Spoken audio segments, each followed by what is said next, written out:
वेगवान प्रवास, इंधनाची बचत आणि कनेक्टिव्हिटी वाढवणारा समृद्धी महामार्ग हा फक्त एक रस्ता नसून स्थापत्य शास्त्राचा उत्तम नमुना आहे। या महामार्गाच्या निर्माणात 1300 लाख घनमीटर माती मुरुम, 7 लाख मेट्रिक टन स्टील, 12 कोटी सिमेंट बॅग आणि 3 कोटी घनमीटर क्रश स्टोन वापरून अतिशय विस्तीर्ण आणि उच्च दर्जाचं बांधकाम करण्यात आलंय।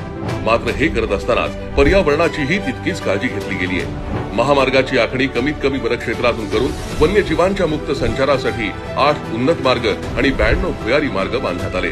33,65,000 झाडांची नव्यानं लागवड करून 11,31,000 वैविध्यपूर्ण मोठी झाडं लावण्यात आली आहेत। इतकंच नाही तर प्रत्येक 500 मीटरला रेन वॉटर हार्वेस्टिंग, गोंदे आणि कोपरगाव इथे पर्यायी तलाव आणि 1000 ठिकाणी शेततळ आणि तलाव खोलीकरण केल्यानं पाण्याच्या साठवण क्षमतेत तब्बल 2 टीएमसीची वाढ झाली आहे।